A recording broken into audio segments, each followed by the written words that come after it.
Okay, good afternoon, everybody. I am Matthew Lumsden. Slightly confusing because it's a Future Transport Systems cover slide, but I'll give some background to that in a minute. So what I'm going to talk about is some work we've been doing on trying to change the relationship between charging electric vehicles and the grid. So if I just move forward. We've spent a lot of time working in the field of EVs, and one of the issues that continues to crop up is, okay, we want to install rapid charging, we want to install clusters of charging, but the problem is that the connection to the grid can be expensive, and it means that you can't necessarily locate charging infrastructure where you'd like it to be. So I'll just give you a bit of background to where we've got to how we've got to where we are now, and I'll talk about the technology that we're developing. So Future Transport Systems is a consultancy that we set up about 5 years ago, having worked in the renewable sector for about 10 years prior to that. We'd got pretty good visibility of some of the issues that occur when you start installing larger wind farms and things, but even just the proliferation of air source heat pumps in the northeast of England was causing real concerns for the DNOs.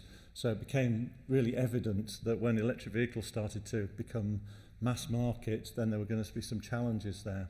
And I initially started working with David and his team at One North East back in 2008 on the strategy for Nissan's rollout in the Northeast. And through that process, it also became clear that there was a big gap between the communication on the automotive side and the energy side, so there needed to be some communication there in terms of helping projects get off the ground. And finally, there was this whole new dynamic around the low carbon sector, which said that actually we're all changing our behaviours in relation to the technology. Our behaviour in turn is then seeding new technologies, and there's also new business models coming in. So we've spent the last 5 years really looking at this relationship between EVs and the grid and how you control the charging. So we started a lot of work in the early days on regional strategies, and now we reflect back on that, and we've learnt so much from vehicle trials that we've done that have demonstrated how people's charging behaviours changed, and also just the balance of different technologies has changed. So increasingly, all the plugged-in places money was, or a lot of the plugged-in places money was spent on putting street-side chargers in, and a lot of people are now shifting over to rapid chargers. Albeit there's some variations, different parts of the world, there's a different emphasis on rapid chargers. And this has been interesting as well. If you look at the UK, then we seem to be ahead of the game some years ago, but increasingly, because of the way some of the different projects have happened, certainly in terms of the service provision around infrastructure operation and the services to drivers, we seem to be slipping a bit behind in the UK now. But one of our big focus has been on how do you control that charging. So working on projects in the US and Europe, and working on some stuff in China at the moment. It's really about, okay, if the infrastructure operates in such and such a way, it has certain impacts on the way people behave, on the way the grid needs to support it, and how can we change that? So we've been looking at managed charging. How do you control charging to provide the utility that you as a driver need, but perhaps change the way that impacts on the grid? And similarly, looking at vehicle to grid. Can you actually discharge the vehicles and provide services to the distribution network operators or to the energy suppliers or the transmission network operators, so that you can derive additional value streams from EVs. And one of the really interesting pieces of work we've been doing recently is working for one of the OEMs, looking at how they launch their new range of EVs, and we started looking at Tesla. And the really interesting thing about Tesla is that Tesla is effectively a smartphone on wheels with a big battery on it. And in reality, a Tesla is built as an energy asset. And they're creating a business model which enables you to derive revenue from the way you manage your Tesla, the charging of your Tesla as an energy asset in the longer term. So really, if you want the TCO of your normal EV to be similar to that of a Tesla, you've really got to start managing the way that vehicle works as part of the energy system. So this is the kind of stuff we've been working on. And the last couple of years, we've been working on energy storage. So we consider energy storage to be a vehicle with a normal battery, a vehicle that's V2G enabled, but also we've been looking at using the second life batteries to create static storage to provide grid support for rapid charging. So what I'm going to talk about now is two new businesses we've set up. One is Connected Energy, which is a new technology that we've developed that we're launching into the market now. and also shoaling solutions, which is about operating storage to provide distributed energy storage systems. So what's the issue? I'm sorry, I don't think you can see the graph particularly well, but EVs, it's not exactly a hockey stick, but I guess if you change the scales, it might look a bit like a hockey stick. But EVs are starting to take off a bit now, and if it follows the sort of trajectory that that shows, then by 2020 we're going to have a reasonable number of EVs on the roads, and already we're getting some challenges. So Ecotricity are getting complaints that somebody's pulled up at one of their rapid chargers and there's somebody charging there, so they can't charge their vehicles. So we're getting a new type of range anxiety. We know where the charging infrastructure is, but we can't necessarily get access to it. And in the same process, when people like Ecotricity or the new rapid charge network that's being put in are trying to find sites, again, big issues with grid connections, which means that either you potentially pay quite a lot of money for your grid connection, or you move the location, or you do what we're proposing, put storage as an alternative. One of the things that keeps cropping up is that EV drivers like their electricity to be green, and there's something that's slightly counterintuitive at the moment, whereby we're generating green electricity, but actually we're curtailing quite a lot as well. So storage potentially offers a solution to start to break the relationship between the load and the supply, so that you can store energy when it's generated and not necessarily just when it's needed. And then when we get into the world of EVs, then EV batteries do gradually degrade, so there'll be a supply of second life EV batteries, which potentially we're looking at a second life EV battery with 20% degraded. So a Nissan Leaf, you've still got 20 kilowatt hours in there, but that has an impact when you're driving your vehicle. It reduces your range. Similarly, if new battery technologies come on board, then you might want to upgrade your battery to a battery that gives you a greater range. So there's this developing availability of second life EV batteries that really need a home, and because they haven't got a home at the moment, that impacts on the residual value of the vehicles. So your finance costs and the actual purchase price of vehicles are raised slightly artificially at the moment, because there is no second life, second commercial opportunity for the batteries. And then finally, obviously, a big mechanism that's starting to increase EV sales is, according to the OEMs anyway, is the availability of rapid chargers. So people like using rapid chargers because it gives them confidence.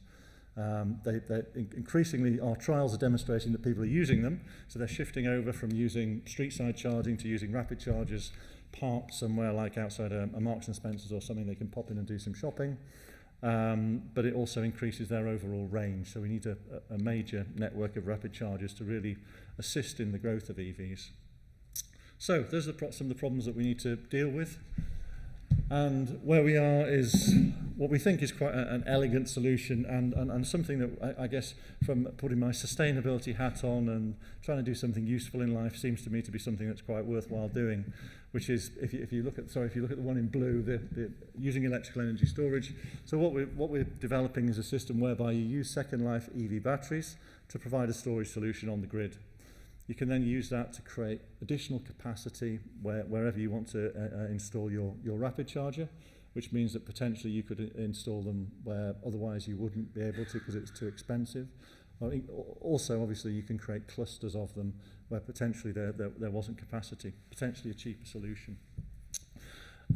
So the consequence of that is we get an increased rate of installation of rapid chargers, we get a better network of rapid chargers. It enables us to have greater range use of our electric vehicles. And obviously, it then goes into this whole business about residual value of vehicles, and it creates a market for the vehicles. And there's a sort of cycle there that is quite productive. So along with that sort of nice fit, there's also some cost reductions in there. So using second life batteries, we can get a cheaper energy storage system than is traditionally available at the moment of this kind of scale. And it also, in the longer term, influences the cost of the vehicles. So there's a nice fit in terms of facilitating the growth of EV infrastructure, but there's also a nice fit in terms of just the economics of the whole problem situation. And then there's also this concept that we're moving towards, which is, okay, how can you actually use storage to make better value of renewables? So some of the work we're doing is looking at, well, okay, how can you actually charge the storage to capture some of the renewables that might be curtailed otherwise. So we're taking this forward now, and this is the test and development site that we've got operating at the moment. So this was funded by DEC. It's about a £3.5 million project with a mix of UK and international partners. And the concept behind the whole unit was, okay, can you use second life EVs to support rapid charging? And what this system does, you've got the batteries in the left-hand side, then the power electronics control room and the projects room. So we're able to control a range of EV batteries. So we've got 5 different battery chemistries in there, 5 different levels of degradation. We've got a master controller that can run all of those batteries in a synchronous manner so that we control the input and output of the unit. And that means that we can use this as a continual R&D facility, if you like, so we can bring different battery chemistries in here and we can gradually feed those into the commercial product. So what it also means is that we can start to really understand something which strangely seems to be not understood, which is how do EV batteries degrade in the longer term. So there's a lot of data on short-term degradation. There's a lot of data on how they degrade under the conditions of driving an EV, but we'll be using them in a much more leisurely way. So it's quite a nice retirement job for an EV battery, this. We'll be putting far less power or pulling far less power out of them, using them in a much more gentle way than you would if you were driving them in an EV. So we get some really good data on how the batteries degrade and how different battery technologies are better suited to different applications. So we'll use this as ongoing development, and the picture you can see up in the top left-hand corner, this is installed on Lotus's site in Norfolk. So this is linked into micro wind, PV array. There's one of APT's rapid chargers up there. So this site can't actually operate the rapid charger. It's got too much load on the grid, so it has to use the storage to operate. So we're using that to learn how you can capture different value streams from the feed-in tariffs, from charging the EVs, from avoiding capital expenditure on the grid connection. So this is a long-term development facility that we can use to get greater understanding of the future value of EVs in terms of EV infrastructure, EV batteries in terms of EV infrastructure.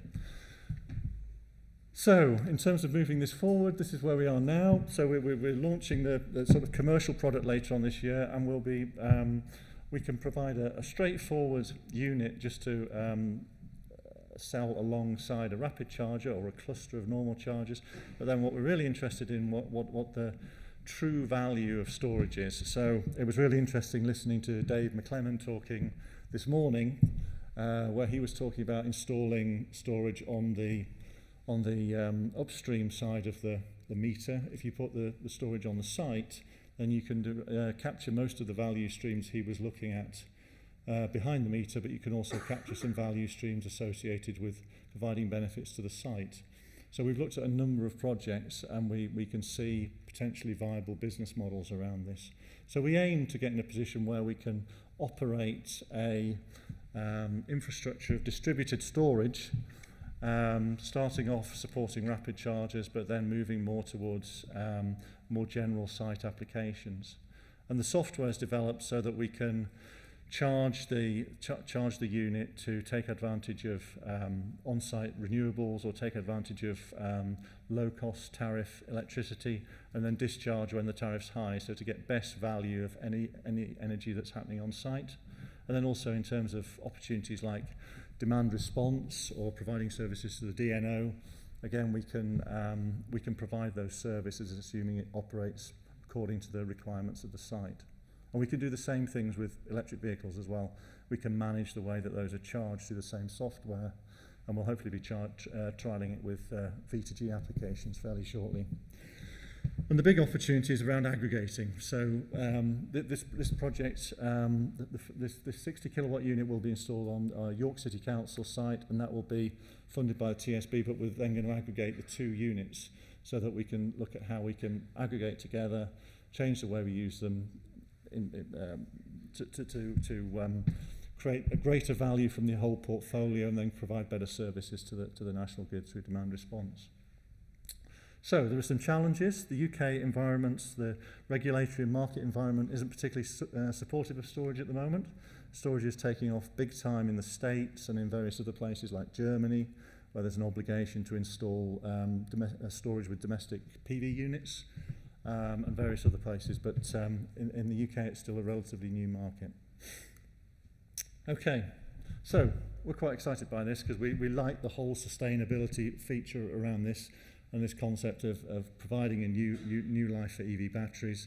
And we think it's a really viable opportunity to start making storage happen in the UK through demonstrating that it really can work on a commercial basis, and there's a really nice application there surrounding providing services to EVs. And we think it's a real opportunity to test the value of operating distributed smaller scale storage behind the meter on sites, providing services to site operators, to buildings, to companies, as well as EVs and supporting the grid, etc. So, thank you very much.